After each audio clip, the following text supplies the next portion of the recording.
So this afternoon I will present some results about the control of plant parasitic nematodes on banana systems. So as it was said many times today, we have to move from the era of chemicals to the era of ecological regulation, ecological agriculture. So to do that, we can rely on existing knowledge, on ecological knowledge. And since already a long time now, ecologists has demonstrated that, that there is a general relationship between biodiversity and ecosystem function. This relationship is something like that, and it is quite positive. But it is also interesting because it shows, it's not so visible, but it shows a range of variation, a range of response that is quite important.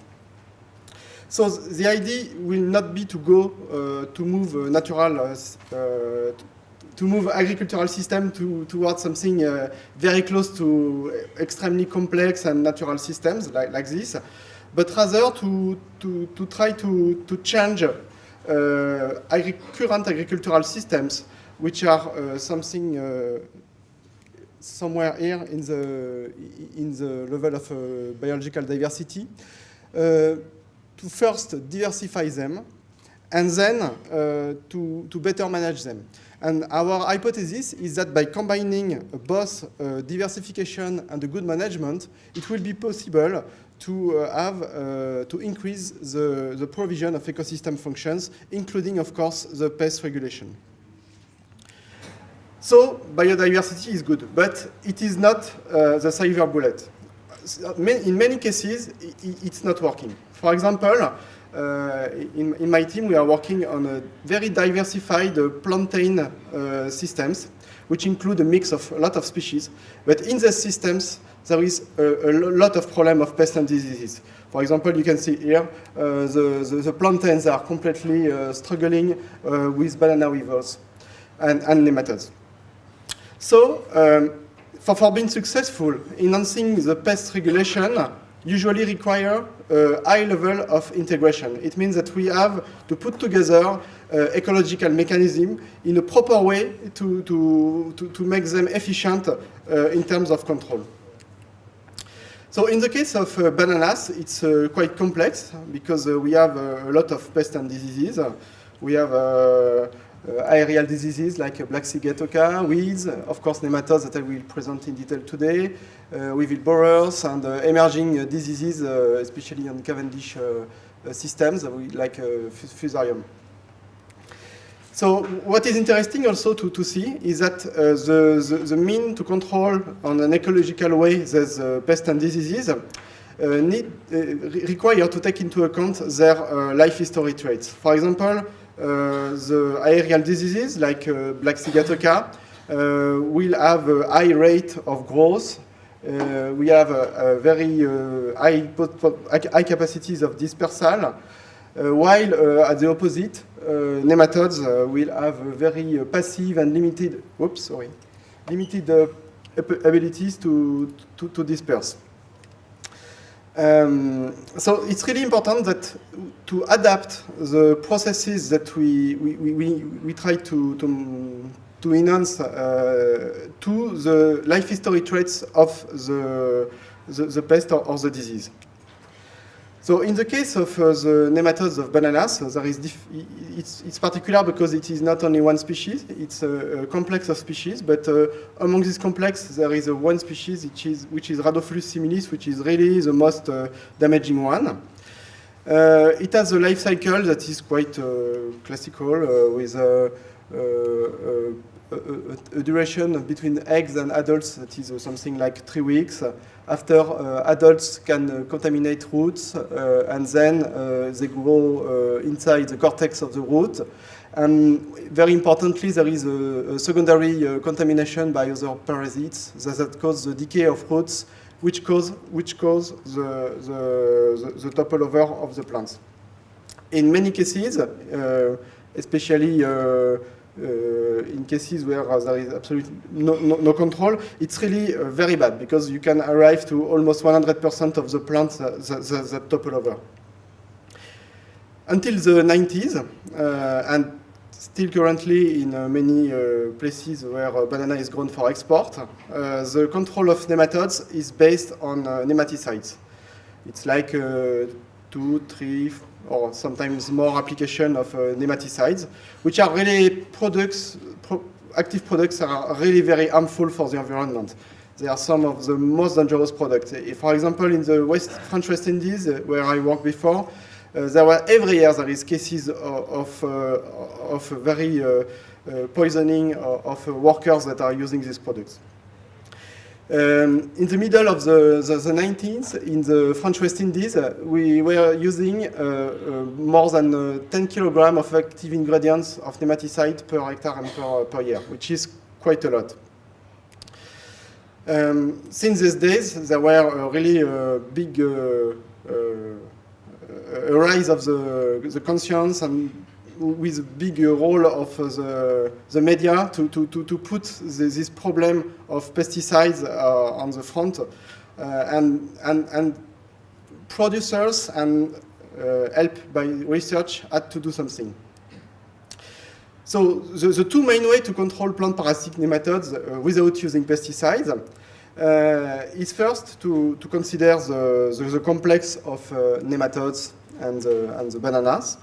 First, to consider that they are not alone, but they are in interaction with other communities, other plants, and other organisms in the soil. And the first mean to control them is to make what we call a bottom-up control, which means that we will play on the resource available for the growth of the population of nematodes.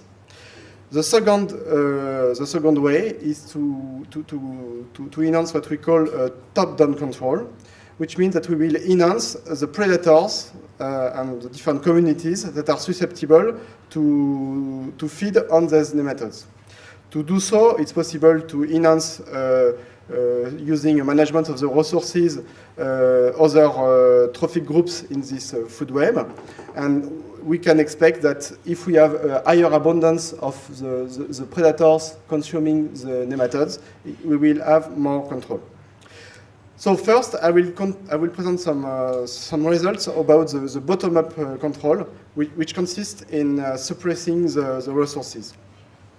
So before, what we had, it was a pesticide-based dynamic of the population of the plant parasitic nematodes. So basically, it's not so visible, but we had a really, every time a farmer apply a bit of pesticide, there is a little decrease, but it immediately regrow very fast, and it never goes very fast, because what we have to say is that these nematicides are not that effective, because although they are, most of them, systemic nematicides, since the pathogen, the pest is living inside the root, they are quite protected, and the efficiency of this nematicide is not so good. So the idea was to insert a period of interculture in which there will be no more resource for those nematodes. It means that we suppress the bananas, which is one of the best hosts for those nematodes, during a given period. It was important then to verify that there is no more nematodes in the soil, and then it was possible to use a clean planting material to start again a new plantation. It's a very important step, because if you don't use clean planting material, you will start again population dynamic that will rise very fast. So first, some information about the insertion of a period of interculture. So it was possible to do so, to break the dynamic of this pest, because it doesn't have any form of survival in the soil. It means that here you have an example of decrease of the population of nematodes over the time. So after some months, there is almost no more nematodes, especially if you really take care to remove every resource, every possible host. So the easiest way to do it was first to do a bare soil fallow. So it was very efficient. In this system, it's very sure that there is no more resource for the nematodes. But of course, it caused some problems of environment. For example, it is quite susceptible to erosion. So farmers try to move toward rotation with crops that are not host of these nematodes. So first they try pineapple, which is good, or rotation with sugarcane, which is also a crop that is grown in this region. So all these options are really very efficient because it's quite a long time of interculture period. But some farmers cannot do it because they are not involved in the distribution of such products. So one of the questions was how to make the fallow period as short as possible for farmers, especially for the ones that cannot make crop rotation. So to improve the fallow, the idea was to select a cover crop to grow during this fallow period. But it was very important to select a cover crop that is not host of the nematodes. So we screen all the potential cover crops. So we sort them in different classes. The ones that are really good host for those nematodes, the ones that are medium host, and the ones that are really poor host. When the multiplication rate of the nematode is below 1, it means that they do not reproduce the nematodes. So among there's potentially interesting species. Some were selected, like Bracharia decubans or Crotalaria, so some varieties of Crotalaria that were really interesting. One of the most successful use of a crop of cover crop inside the fallows was the use of varieties of Crotalaria, like Crotalaria spectabilis here. That is very interesting because they grow very fast. They make high biomass, which is also good to improve the soil parameters. But also through allelopathic mechanism, they can participate to decrease more rapidly the population of nematodes. So, okay, now we know to clean the field. But one very important step was to verify that there is no more nematode. Of course, farmers want always to make it as short as possible. But it has to be, sometimes it's very short. Sometimes in less than 6 months, it's completely clean. In other cases, it can be up to 1 year of fallow. But to do that, to make it very efficient for farmers, there were really a very interesting service that were developed with a combination of research and governmental organism, was to make a biological test of the fallow before farmers to replant. So the idea was to take sample in the fallow, to grow banana vitroplant on this soil, and to measure if there is still some nematodes. And according to the result, farmers can replant their banana, or will have to wait a little bit more before the field is completely clean. It was very interesting here because there was a little support from the government for farmers, and this support was depending on this test. It means that unless farmers can show that their field is completely clean, they will not have the support. So it helps very much for farmers to adopt and to go toward very good practices. The last step was, of course, to use a clean material, because if you replant a material that is infected, you will start again in a bad population dynamic. So basically it was the use of in vitro planting material.